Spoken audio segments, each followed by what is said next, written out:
Hello दोस्तों, KG classes में आपका स्वागत है। आज हम आपको प्राणायाम के बारे में बताएंगे। पहला है सरल प्राणायाम। विधि है, सर्वप्रथम हम पद्मासन या पालथी अथवा चौकड़ी मारकर या सुख आसन में या अर्ध पद्मासन में पीठ सीधा रखकर बैठ जाते हैं और पीठ व गर्दन सीधी रखते हैं। आंखें बंद कर लेते हैं। किसी भी आसन या कम्बल पर प्रसन्न चित्त मुद्रा में बैठ जाते हैं। फिर दोनों नासा द्वारों से पूरक करते हैं, अर्थात प्राणवायु को अंदर ले जाते हैं।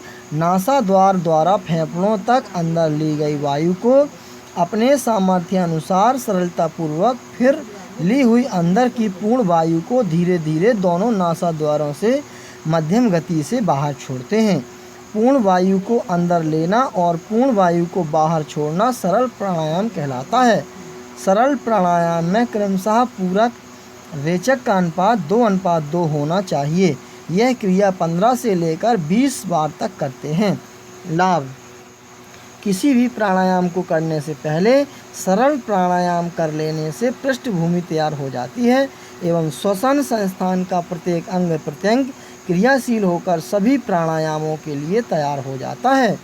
शरीर से कार्बन डाइऑक्साइड का निष्कासन हो जाता है तथा नई ऑक्सीजन की पूर्ति करता है, जिससे संपूर्ण शरीर लाभान्वित होता है।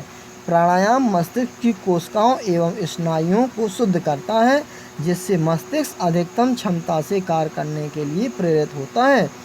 फेफड़ों में एकत्रित समस्त पुरानी वायु का निष्कासन होता है। सावधानी: पूरक रेचक में बल का प्रयोग न करें तथा झटके से न छोड़ें। पूरक मध्यम गति से करें। यदि बल का उपयोग करेंगे तो खांसी भी आ सकती है। दूसरा है नाड़ी शोधन अथवा अनुलोम विलोम प्राणायाम। विधि: सर्वप्रथम सुखपूर्वक सुखासन में बैठ जाते हैं। कमर, पीठ, गर्दन सीधी रखते हैं। नेत्रों को बंद रखते हैं। बाएं घुटने पर बाएं हाथ की हथेली रखते हैं एवं दाएं हाथ के अंगूठे से दायां नासा द्वार बंद करते हैं एवं बाएं नासा द्वार से वायु को अंदर ले जाते हैं, अर्थात पूरक करते हैं। फिर बाएं नासा द्वार को अनामिका से बंद कर लेते हैं तथा दाएं नासा द्वार से वायु को बाहर निकालते हैं, अर्थात रेचक करते हैं। फिर दाएं नासा द्वार से पूरक करते हैं और बाएं नासा द्वार से रेचक करते हैं। अनुलोम विलोम प्राणायाम में क्रमशः पूरक रेचक का अनुपात 1:2 का है। 2 से 3 मिनट तक ऐसा मध्यम गति में लगभग 15 से 20 बार तक करते हैं। लाभ: उच्च ध्यानाभ्यास के लिए अनुलोम विलोम प्राणायाम का अभ्यास अनिवार्य है। यह उसकी पूर्व की तैयारी है। यह प्राणायाम मन को स्थिरता, शांति प्रदान करता है। प्राण के सभी मार्ग खुल जाते हैं। मार्गों की रुकावट दूर हट जाती है। इड़ा एवं पिंगला के प्राण प्रवाह में संतुलन आ जाता है। विषैले तत्वों को दूर कर रक्त संस्थान को शुद्ध करता है। शरीर में पहुंची अतिरिक्त ऑक्सीजन द्वारा शरीर का पोषण होता है। शरीर से कार्बन डाइऑक्साइड का निष्कासन हो जाता है। परिणाम स्वरूप संपूर्ण शरीर को स्वास्थ्य में लाभ होता है। मस्तिष्क की कोशिकाओं को शुद्ध करता है, जिससे मस्तिष्क के सभी केंद्र अधिकतम क्षमता से कार्य करने के लिए प्रेरित होते हैं। फेफड़ों में एकत्रित समस्त पुरानी वायु का निष्कासन होता है। सावधानी: किसी कुशल निर्देशक या योग शिक्षक के मार्गदर्शन में कीजिए। सेकंड, अपने शारीरिक क्षमता अनुसार ही करें। थर्ड, खुले शुद्ध वायु की उपलब्धता युक्त वातावरण में ही करें। थर्ड है शीतली प्राणायाम। विधि: ध्यानात्मक आसन जैसे सुखासन, अर्ध पद्मासन, पद्मासन में से किसी भी एक आसन में बैठ जाएं। फिर जीभ को बीच में से कुछ मोड़कर नाली जैसा बना लें। फिर शक्ति लगाकर जोर के साथ मुख से सी सी की ध्वनि करते हुए गहरी श्वास लें। तदुपरांत अभ्यंतर कुंभक करके या श्वास को कुछ देर के लिए भीतर ही रोककर जालंधर बंद लगा लें। फिर सिर ऊंचा उठाकर नाक के छिद्रों द्वारा धीरे धीरे वायु को बाहर निकाल लें, अर्थात रेचक करें। शीतली प्राणायाम क्रमशः पूरक, कुंभक, रेचक का अनुपात 2:1:2 होना चाहिए। इस विधि को 10 से 20 बार तक दोहराएं। लाभ: इस प्राणायाम से शरीर का ताप घटता है तथा प्यास का अनुभव कम होता है। यह रक्तचाप में लाभकर है। शरीर के साथ ही मन को भी आराम देता है। इसके अभ्यास से शरीर में विष तथा संक्रामक कीटाणुओं की वृद्धि नहीं हो पाती है। सावधानी: पूरक रेचक में बल का प्रयोग ना करें तथा श्वास झटके से ना छोड़ें। पूरक मध्यम गति से में करें। यदि बल का उपयोग करेंगे तो खांसी भी आ सकती है। फोर्थ है शीतकारी प्राणायाम विधि। ध्यानात्मक आसन जैसे सुखासन, अर्ध पद्मासन, पद्मासन में से किसी भी एक आसन में बैठ जाएं और जीभ को तालू से सटा दें। दांतों को परस्पर मिला लें तथा होंठों को खुला रखें। फिर मुंह से शीशी की आवाज़ निकालते हुए मुंह से ही श्वास लें अर्थात पूरक करें। फिर अभ्यंतर कुंभक करें अर्थात कुछ देर तक भीतर ही श्वास को रोके रहें तथा जालंधर बंद लगा लें। फिर श्वास को बाहर निकालते समय मुख को सामने सीधा सटाकर नाक से ही रेचक करें। शीतकारी प्राणायाम में 2:3:2 का अनुपात रखना चाहिए। इस विधि को 10 से 20 बार तक दोहराते हैं। लाभ: इस प्राणायाम से शरीर की शक्ति, कांति तथा स्फूर्ति में वृद्धि होती है। शरीर का ताप घटता है तथा प्यास का अनुभव कम होता है। सावधानी: पूरक रेचक में बल का उपयोग ना करें तथा झटके से ना छोड़ें। पूरक मध्यम गति में करें। यदि बल का उपयोग करेंगे तो खांसी भी आ सकती है। अगला है भ्रामरी प्राणायाम 5वां विधि। सर्वप्रथम ध्यानात्मक आसन जैसे सुखासन, अर्ध पद्मासन, पद्मासन में से किसी भी एक आसन में बैठ जाएं। फिर मेरुदंड सीधा, मुंह सामने तथा आंखें बंद कीजिए। फिर शरीर को शिथिल कीजिए। दोनों नासा द्वारा से पूरक करें तथा दोनों नासा द्वार से ही रेचक करना है। गले से भौरे जैसी हल्की ध्वनि निकालते हुए अपने कानों से ध्वनि को सुनें। मस्तिष्क में ध्वनि तरंग महसूस करें। ऐसा 5 बार दोहराइए। यह संख्या बढ़ाई भी जा सकती है। लाभ: मानसिक तनाव, क्रोध, चिंता, विक्षेप से मुक्त करता है। रक्तचाप को न्यून, गले के रोग को कम, स्वर में मधुरता, नाद के प्रति जागरूक बनाता है। आध्यात्मिक ध्वनि अनाहत नाद के जागरण के अनुभव में भी सहायक है। सावधानी: पूरक रेचक में बल का प्रयोग ना करें तथा झटके से ना छोड़ें। सेकंड, पूरक मध्यम गति में करें। थर्ड, यदि बल का उपयोग करेंगे तो खांसी भी आ सकती है। प्रत्याहार: धारणासु च योग्यता मनसः योग दर्शन अध्याय 2 सूत्र 53। मन को हम प्राणायाम से स्थिर कर लेते हैं और फिर प्रत्याहार के द्वारा धारणा की स्थिति में जाने की तैयारी करते हैं। स्ववेश्या संप्रयोगे चित्तस्य स्वरूपानुकार इवेन्द्रियाणाम प्रत्याहार। योग दर्शन अध्याय 2 सूत्र 54। ततः परमा वश्येन्द्रियाणाम। योग दर्शन अध्याय 2 सूत्र 55। प्रत्याहार धारणा के पूर्व इंद्रियों और तत्संबंधी विचारों से स्वयं को परे करने, त्यागने, विमुख होने का नाम है। यम, नियम, आसन, प्राणायाम के द्वारा शारीरिक क्रियाओं की एक तरह से शांति सी होने लगती है। क्रियाएं धीमी व संतुलित होने लगती हैं। मन चित्त धीरे धीरे बाहरी क्रियाओं लगाओं से अंतर्मुखी होने लगता है। इस प्रभाव में इंद्रियां भी क्रमशः अंतर्मुखी होने लगती हैं।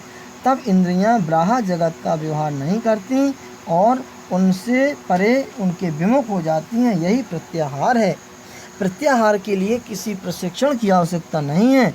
यम नियम से व्यवस्थित अनुशासित जीवनचर्या में रहकर आसन और प्राणायाम करने के बाद जब ध्यान के लिए प्रवृत्त होते हैं तो प्रत्याहार स्वयं ही प्रयोग में आ जाता है। 6 धारणा। 3 अंतरंग विषय धारणा, ध्यान और समाधि हैं। इन्हें ही संयम कहा गया है। बहिरंग की अंतिम पड़ाव प्रत्याहार में इंद्रियां बाह्य जगत के व्यवहार से अलग होकर अंतर्मुखी होने लगती हैं। धारणा में यही क्रम आगे बढ़ता है और अब चित्त कहीं एक स्थान में ठहर जाता है। यह स्थान वास्तव में चेतना है जहाँ ध्यान की प्रक्रिया प्रारंभ होती है। धारणा ध्यान का आधार है और ध्यान समाधि की अवस्था का आधार है। देश बंधुश्च तस् धारणा, योग दर्शन अध्याय 3 सूत्र 1। धारणा के माध्यम से हम जागृत, स्वप्न व सुषुप्ति की चेतना के स्तर को पार करके चेतना की चौथी स्थिति, तुरीय या भावातीत चेतना की स्थिति में पहुंचने के लिए तैयार हो जाते हैं। प्रत्याहार से धारणा, धारणा से ध्यान और ध्यान से समाधि में पहुंचने की क्रिया अत्यंत सरल है, स्वाभाविक है और प्रयास रहित है। यदि हम धारणा, ध्यान या समाधि लगाने का प्रयत्न करेंगे, बल प्रयोग करेंगे, तो तीनों ही अवस्थाओं का अनुभव नहीं होगा। पत्ते पर स्थित जल की बूंद स्वयं फिसलकर गिर पड़ती है। यदि उसे अंगुली से आगे बढ़ाकर गिराने का प्रयत्न करें तो जल अंगुली में चिपक कर रह जाता है, आगे नहीं बढ़ता। अतः संयम की प्रक्रिया बहुत स्वाभाविक रूप से घटित हो जाती है। अगला है ध्यान। तत्र प्रत्येकतानता ध्यानम, योग दर्शन अध्याय 3 सूत्र 2। धारणा से होते हुए मन या चित्त जिस किसी एक देश या क्षेत्र में स्थित हो जाएं और फिर वहाँ पूर्ण जागृत हों तो रहे, किंतु मन या चित्त वृत्तियाँ या इंद्र वृत्तियाँ पूर्णतया शांत रहें। धन्यवाद।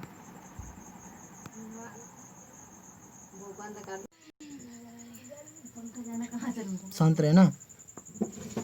फिर वहाँ पूर्ण जागृत तो रहें, किंतु मन या चित्त वृत्तियाँ या इंद्रिय वृत्तियाँ पूर्णतया शांत रहें। किसी तरह का विचार ना रह जाए, कोई मनोवृत्ति हलचल ना करे, तो ये ध्यान की अवस्था है। मन की पूर्ण शांति होना, कर्म, हर्ष, विषाद, वासना आदि सभी वृत्तियों का लोप होना ध्यान की अवस्था है। स्वाभाविक रूप से प्रयास रहित होकर भी विश्रांति की प्राप्ति ही ध्यान की अवस्था है। महर्षि महेश योगी जी ने अष्टांग योग को भारतवर्ष के कोने कोने में 1957 से 58 में फैलाया और फिर सारे विश्व में पिछले 58 वर्षों में 100 से भी अधिक राष्ट्रों में इस योग विद्या की ध्वजा फहराई।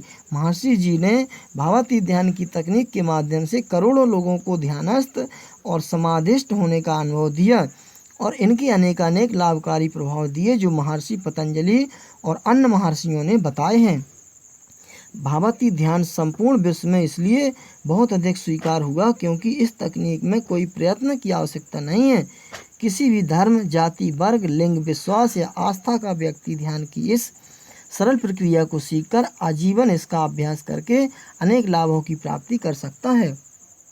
समाधि तदेवार्थ मात्र निर्भास स्वरूप शून्यमेव समाधि, योग दर्शन अध्याय 3 सूत्र 3। ध्यान की अवस्था में वृत्तियां पूर्णतः शांत हो जाती हैं, केवल अपने स्वयं की जागृति एक भास सा बना रहता है। यह एक अत्यंत आनंददायक अवस्था है। ध्यान के लगातार अभ्यास से स्वभावतः ही मन या चित्त अगले स्तर तक पहुंचता है जिसे समाधि के नाम से जाना जाता है। समाधि की स्थिति में जो भी वृत्ति ध्यान में कहीं केवल भास रूप भी रह जाती है, उसकी उपस्थिति भी अब नहीं रह जाती। समझने के लिए यह कह सकते हैं कि शून्य की अवस्था होती है। मन, चित्त, चेतना जिस नाम से भी कहें, जब वह तद्रूप हो जाता है, केवल अपने आप में रह जाता है, केवल स्व अर्थात आत्म रूप में हो जाता है, चिद रूप हो जाता है, यह समाधि की अवस्था है।